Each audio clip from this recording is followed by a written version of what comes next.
John McMullen covers the Birds for 97.3 ESPN.com. He also covers the league nationally for FanRag Sports NFL. He's done it for a long, long time.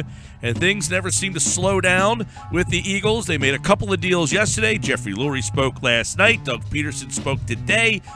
We got to discuss that. Plus, NFL rule changes are official now. We'll go over the impact of those coming up with John McMullen right now on the Sports Bash 97.3 ESPN. What you need to know about the NFL's new rule changes for 2017. John, what's happening, my friend?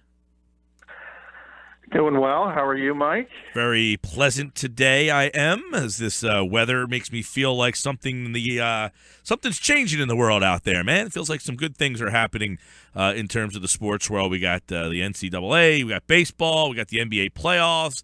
I feel the draft coming on. So, yeah, a little sports invigoration, you know? Yeah, I'm with you. I'm just thrilled to get some nice weather. Yeah, it was nice. That's what it's all about. All right, let's look at some of the rule changes that got put into play here. We spent a lot of time on the Oakland situation earlier this week. That is now in. That is official. So now the rules are into the unsportsmanlike conduct, the leaping rule here. That was something that was put in, and that's something that the Eagles put through, right? The leaping rule? Yeah, and that's what we mentioned about, if you think about where they were last season during the one game when they lost John Dornbos and then lost Brent Selleck, and then we're sort of having tryouts on the sideline.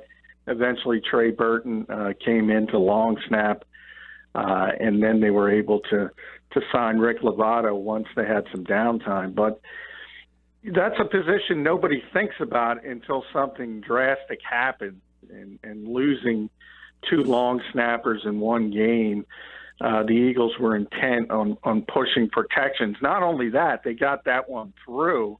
They also tried to get another rule through that they eventually just tapped out and knew it wasn't going to pass. But the leaping rule is upon us, and you saw it a number of times last season where Bobby Wagner was tremendous at it. For Seattle, just timing the leap over the center. And everything is, the NFL will say safety, safety, safety on these types of issues. And I guess in theory, a long snapper could get kicked in the head. You could have a concussion of that nature. Although, I got to be honest, I can't think of anyone ever getting injured on that play. So it's just another exciting play taken out of an NFL game. Another thing that you will never see again is a play that we saw multiple times last year in which teams decided that they would just tackle every player on the field and take multiple penalties. Chip Kelly was one, who was Harbaugh was the other, right? The Ravens did it where basically every single player on the team committed defensive holding so that the offensive players couldn't do anything. That will no longer happen because teams will now be penalized 15 yards, and the play clock will be restored if they commit multiple fouls on the same play in an effort to manipulate the clock, such as that. Yeah, and that's a good rule. And hey, that's a loophole, and I have no problems with that. That's, a smart guy took advantage of something nobody else really thought about. And when that happens, and it's an egregious sort of obstruction of the rules. If you remember that playoff game, speaking of John Harbaugh, you remember the Patriots doing those things with the offensive linemen and having sort of trying to fool the defense about who's eligible on a particular play. Nobody thought about it, and the Patriots did it. And then they closed that loophole. It's a similar thing happening here. Nobody thought about it until somebody did it. And once somebody did it, you got to close the loophole. And the NFL did so. And you'll applaud them for that. John McMullen's with us, 97.3 ESPN.com. Next rule on the docket here. This is interesting. There's going to be a stronger enforcement of penalties for, quote, very egregious hits. It seems that there's even more gray area for officials to just fire flags on the field on a hit they deem to be dangerous looking but potentially not dangerous. Yeah, and that one concerned me because I look at that at the college level and the targeting rule they have, and it hasn't been good at the college level. They really err on the side of caution, and there are a number of times that significant players have been ejected from games early.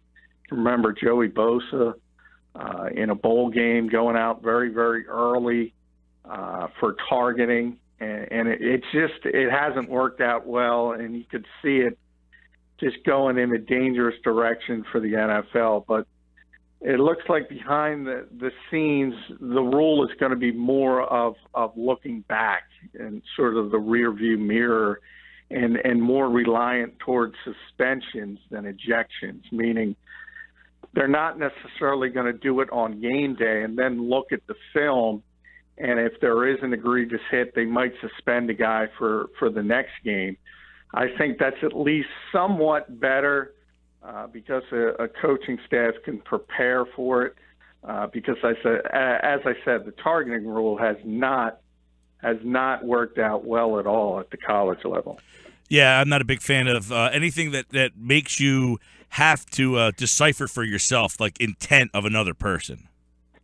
Yeah, it's difficult. Yes. It's really difficult, and it's almost impossible. It's a little bit easier to do it, as I said, when you're looking at the videotape, and even that's not easy because it's tough to decipher if somebody's trying to be dirty. But an egregious hit is an egregious hit, and at least you can look at it from that standpoint. You're not affecting the outcome of a potential game by making a bad mistake at the heat of the moment. At least this will be more of looking back and saying and making the decision from there. And it's always better to not do it immediately from an emotional standpoint, because we always talk about crowd can sort of sway you if they ooh and ah and think the hit is worse than it really is. So I think it's going to end up at least a little bit better than what college does. All right, John McMullen's with us looking at the new rules that have been put into place for 2017, and one of them is Decentralized Replay, which means the hood is no longer. Dean Blandino is going to be the guy who makes that play. Now, he's going to get some referee participation in this, but it sounds like Dean Blandino is the be-all, end-all now on all these games. They estimate this will shave off 1.5 minutes per game. I don't know that that's helping anything. Yeah, great. Well, it's great to get the hood out of the game because that was absurd. And we've talked about it a number of times. The technology is there to do this. It should have been centralized years ago. So is this an upgrade? Do you like this much more, or just, I like it more? I like it much more. I really do. Because the consistency will be there. I know people in Philadelphia will say the replays are coming from the Cowboys party bus, Dean Blandino. But look, he's the guy teaching people how they should rule on Sundays and Mondays and Thursdays. So and some Saturdays. And some Saturdays late in the season. So I think the consistency will be there. And I just think coming from New York in one centralized system, I don't think you're going to be seeing the wild sort of gesticulations from one crew to another. You're going to be looking at similar plays, and you're going to get similar results, and I think that's all you can ask for. All right, John, some new rules that didn't get passed yet but might be on the table for later. The one is the overtime getting shortened to 10 minutes. This is something they're going to talk about later on this spring. This is basically an effort to, play another full 10 minutes? And if it ends up in a tie after 10 minutes, then it's a tie. It's going to be the same rules. It's going to be the same rules. It's just going to be 10 minutes instead of 15 minutes. So if you do what the Patriots did in the Super Bowl and go down and score, the game's over. Okay. Score a touchdown. So it's going to be the same rules.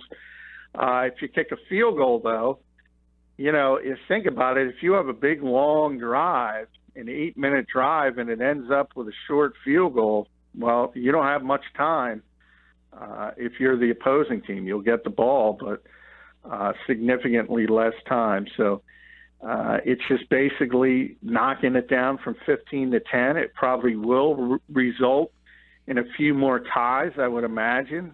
But everything's involved with safety, and I guess the theory is cutting it down 5 minutes from two teams that are obviously been playing football for a very long time. I guess from a physicality standpoint, that's a positive. And then the last one that's tabled for further discussion is the tweak in anti-celebration rules, which basically is another kind of intent or gray area where you're deciding on whether or not that's a penalty or not. Yeah, that's one. That's just you kind of shake your head. It shouldn't be this difficult. It really shouldn't. I mean, amen. Roger Goodell says he wants to talk to the players, and I guess that's a positive. I mean, let them celebrate. You can make some clear-cut rules and say, back in the old days when you had players getting together like the Fun Bunch and having these sort of cheerleader-like celebrations where everyone gets together. It's easy to cut that out, and that's. But others, like Josh Norman last year, I always point to shooting the arrow. I mean, come on, nobody cares. Let the players do it.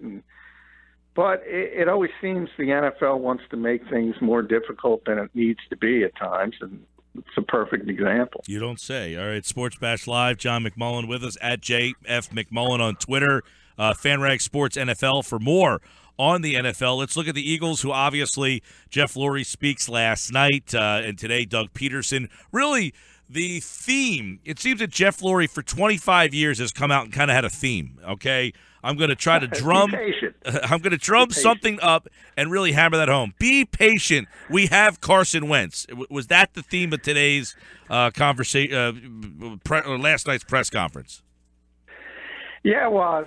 Patience was the theme, and as you mentioned, it's almost been a quarter century. So I think Eagles fans have been pretty patient, but I do see things from his standpoint as well, is they think they finally have the franchise quarterback, and generally in the NFL, things tend to fall into place once you get that guy, but it does take a while. And he was very honest in saying, there are a number of holes on this team, and it will take a while to build up around Carson Wentz, and that's where the patient part comes into it. And from that standpoint, I do agree with him, but it is a tough sell. I mean, the guy has been here, as we said, for basically 25 years almost, and this franchise is still looking for a Super Bowl championship. So the fan base is understandably tired of sort of that patience narrative. And it sounds like, the takeaway you get after 25 years of hearing this is almost the complacency of, I'm making money, I'm okay with that, less than we have an urgency that we're demanding winning here. It's, hey, stay patient. I'm still collecting checks, and I'm okay with that. Well, I don't get that from I mean, do you get a guy that's demanding, doing something that shows a demand to win? Yeah, I mean, I've never gotten that the Eagles aren't trying to win. And in fact, if I were to sit down and rate franchises from 1 to 32 that have showed a sense of urgency trying to win over the years, to be honest, I'd probably put the Eagles in the top 10. So I've never criticized Jeffrey Lurie from that standpoint. Well, as I opened up today, John, with, I don't say that he's a bad owner. I don't know that he's a great owner. I think he's just, if you're an owner for 25 years, don't you think you're a little bit more recognizable or a little bit more up the scale? Yeah, but that's not necessarily a bad thing. True. I mean, do you want to be Daniel Snyder and sort of the stuff? I mean, there's been a lot of dysfunction in the Eagles front office, obviously, with the Chip Kelly, Howie Roseman back and forth. So that, from that standpoint, I've criticized Jeffrey Lurie a lot, and I think he deserves a lot of criticism. And he talked a little bit about that, and his he continues to hold on to that absurd defense of, I had to give Chip Kelly power to sort of force accountability. And today was asked. It was today asked about whether he regretted that, and he said no. I had to, give him the opportunity. Well, John, why don't you, why don't you drive my boat without ever riding a boat before, and tell me how to, tell me how that goes for you. Yeah, exactly. And I mentioned that to Josh off air before I came on. You don't have to. You don't. You simply say, no, I hired you to coach this football team. And if you don't want to do it under these circumstances with a traditional general manager type, then move on, then leave. You didn't have to give him that power to hold him accountable. So I think that's laughable. So I do criticize Lurie for that. But from a guy who wants to win, I think he's always been a guy who wants to win. He's made mistakes. There's no question about that. And I think his patience theme now is related to the quarterback and the fact that where the young quarterback is in his career. That's just realistic. It takes a while to get to the point where you're going to be a superstar quarterback. And in theory, when you get to that point, you're going to be a consistent contender. Yeah. I think that's what he was trying to say as far as the patience thing was sort of the patience narrative. Sure, and I'm not suggesting that Jeffrey Lurie yearns to lose or wants to lose or doesn't care about winning. I think he wants to win. I don't know that that's his top passion in why he is in the role that he has. Yeah, well, I mean, it's tough to say. I'm never going to say NFL owners don't want to make money because they're businessmen, and right. You generally don't get into business to lose money. So I'm not going to say he's not interested in that aspect of it. But as I said, I think if you compare him to other organizations, I think this one has shown more sense of urgency than most, is how I will put it. And I think that continues.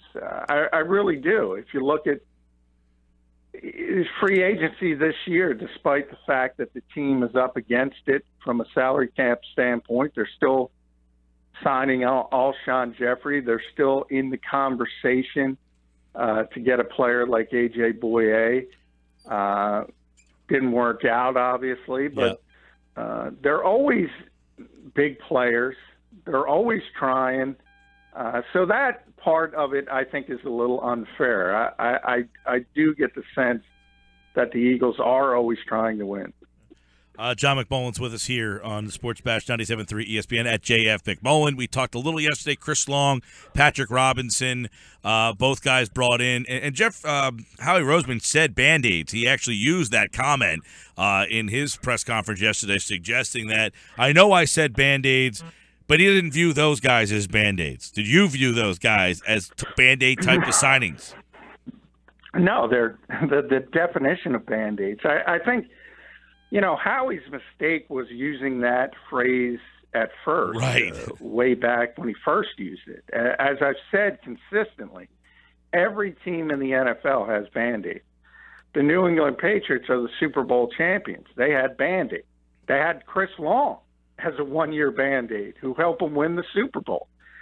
And the Eagles are obviously bringing him in. Every team in the NFL has Band-Aids. You cannot have a long-term answer at every single position in this league. It's just not possible. So I think the mistake was actually using that term to begin with. Yes, indeed, obviously, right. To say that, you can't get by, like to get through a season on a 53-man roster and not have some sort of Band-Aid, some sort of, journeyman or some sort of guy that fills a position for a year or two. It's almost impossible to do. So you're right. I agree with you. To say that term and then do this, you kind of look like, well, you just said one thing, and it's another example of them saying something and then doing it within a month's time. It just, again, but let's go to the main course here, which is Howie Roseman. It sounded like today Jeff Lurie said this is interesting because we've heard this before, that Joe Douglas will be the guy setting the boards, but Howie will be making the decisions. I would like to be in that room for that. Yeah. So would I. I think we would all love to see it, and you hope. I mean, Howie's in charge. That part's not rare. Because famously, it was what? Andy, Howie set the board, but Andy made the picks until it was, well, now Howie had been making a board that we weren't really paying attention to, and this year is the year that we're going to remember. That was the narrative. 2011. That Howie always made a board, but we didn't really pay attention to it. Now he's going to make the board. Now it's, well, Joe Douglas is going to make the board. We'll see if they pay attention to it. Yeah, and they should. And they should. But this is not as rare as you might think. I mean, there are, for instance, coaches like you mentioned, Andy and Bill Belichick, the coaches that have the final say over personnel, they tend to get into the process very late because they don't have the time to do the legwork, and that's where the scouting department comes in and the pro personnel department. So the scouts and those people are building the board, and you sort of come in as the guy in charge, and you make the final decision. That's not to say you're going to ignore their work. You're supposed to use their work.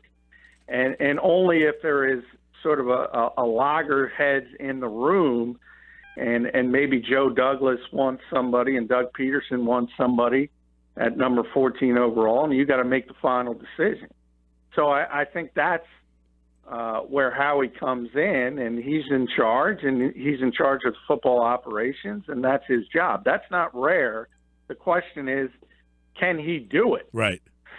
And that's the problem, and that part we don't know about. When push comes to shove, will he be able to be superseded, by Joe's board when it's time to pick? No, Howie will not be superseded. It's Howie's decision. But the hopeful part is Joe Douglas's board is probably going to be better than Howie Roseman's board, so he's going to have better information to make a final decision. Does Howie believe that? And probably not. I mean, to be honest, but and again, it only comes down. Hopefully, they work well enough together where Joe Douglas is looking at what Doug Pederson wants and has people on his board that Doug actually wants, and you don't have these sort of arguments and discussions behind the scenes. Hopefully, they do work together and work together well, but only time will tell. I do know that people in this league, personnel people, have tremendous respect for Joe Douglas, though. Yes, that's apparent, and so does Jeff Lurie. Apparently, it was imperative that somebody like that was brought on board. You look back, though, Howie Roseman, the one guy who's kind of been here through many of the 25 years, and many other bright minds have come and gone, and their stints have been very short. You wonder, kind of goes back to the feeling of that Howie Roseman seems to be the yes man who was told by Lurie to keep spending down. I'll give you permission to do X, Y, and Z, but don't push me. The guys who push him are gone. The yes man is still here, and we'll see how this draft goes. Well, I just think, I mean, there's no question Jeffrey Lurie has a limit. Tremendous respect for Howie Roseman, and he likes him, and he trusts him. Yeah. There's no question about that. The issue has been, Howie getting along with other people and being able to work with other people. That's been the issue. Right. And whether it's, there are guys around, whether it's Louis Riddick or Jason Light, or there are guys long before Chip Kelly that Howie Roseman didn't get along with. And we'll see. I mean, there's no doubt he's got to prove he can work with people. And, if you've ever seen Joe Douglas, he's a physically intimidating guy. So maybe he can keep Howie in line just because he's so big. You will pick off my board, or I will kick your ass. Exactly. All right, Sports Bash 97.3 ESPN at JF McMullen. By the way, the Saints have signed Chase Daniel, and the picture has him in an Eagles uniform. That's great. I don't know where they even caught that action shot, but they got one of them. And he threw one pass. He's in New Orleans now. John, we'll talk tomorrow. All right. Thanks, Mike.